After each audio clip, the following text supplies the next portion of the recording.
दोस्तों अभी मैं जा रहा हूँ भागसू।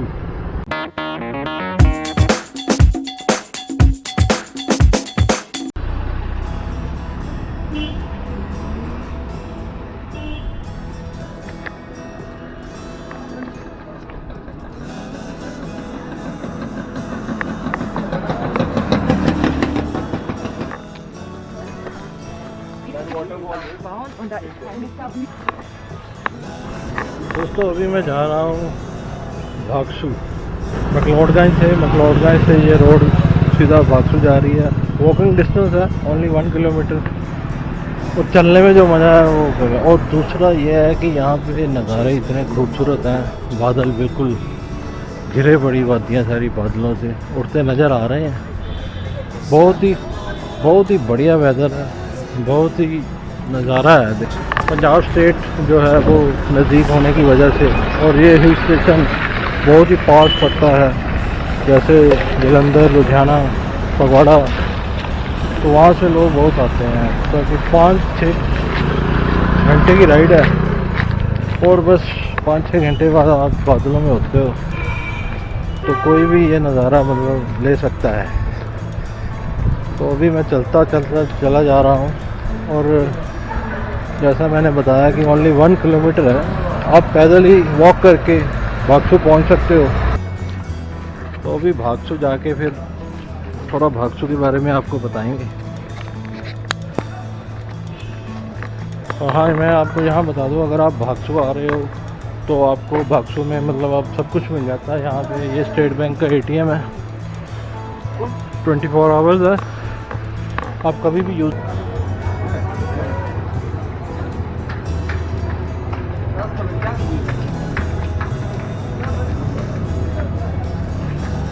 जैसा कि हम भागसू पहुँच गए हैं, और मैं जा रहा हूँ भागसू टेम्पल।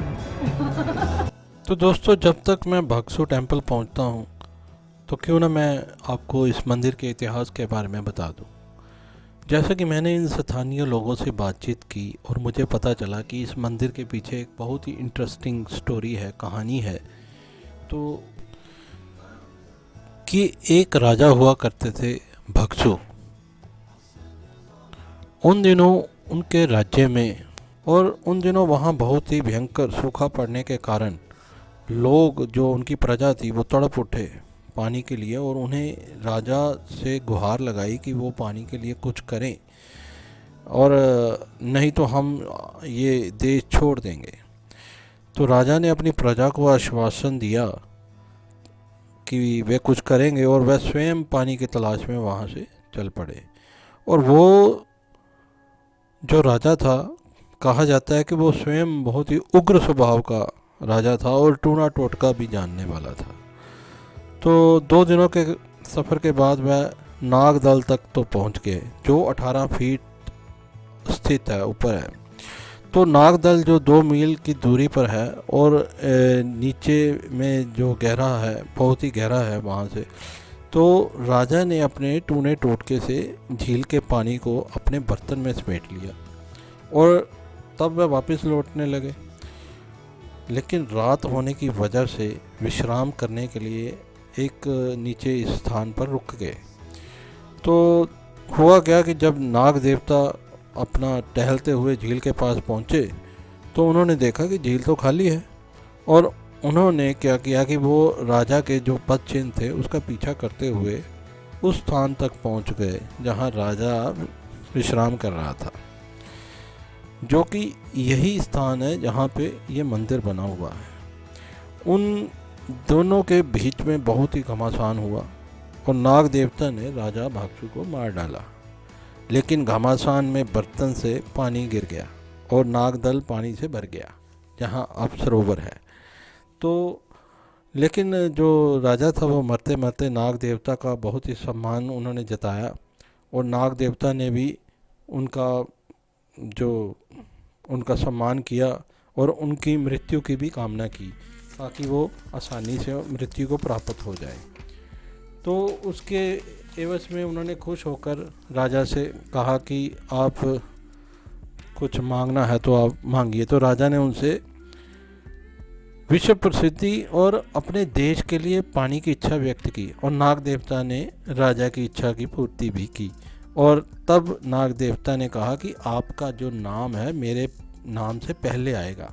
तब से इस स्थान का नाम जो पड़ा भागसु नाग, भागसु यानी राजा का नाम, और नाग जो नाग देवता थे उनका, तो बन गया भागसु नाग।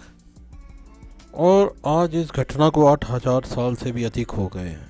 और दोस्तों, यहाँ के स्थानीय लोग ये भी बताते हैं कि कलयुग में राजा धर्मचंद यहाँ शासन करते थे, और ऐसे भी कहा जाता है कि भगवान शिव ने उन्हें सपने में आकर के कहा कि वह इस जगह एक मंदिर बनाएं, क्योंकि वह एक पवित्र झरने की नींव के बाद पड़ने के बाद मतलब यहाँ आए थे, और राजा ने ऐसा ही किया। आज दूर दूर से लोग यहाँ माथा टेकने आते हैं, और झरना, पहाड़, वाटरफॉल होने की वजह से यंग जनरेशन यहाँ पर बहुत आती है। वैसे भी ये जगह घूमने फिरने वालों के लिए मनमोहक है और आकर्षित भी।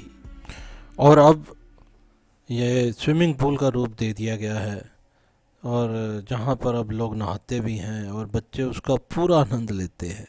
बच्चे तो बच्चे, बड़े बूढ़े भी वहाँ बच्चों जैसी ही हरकतें करते नज़र आ जाएंगे, क्योंकि उसका जगह का आकर्षण ही कुछ ऐसा है। स्थानीय लोग तो उस झरने के पानी को अब भी चमत्कारी शक्ति मानते हैं।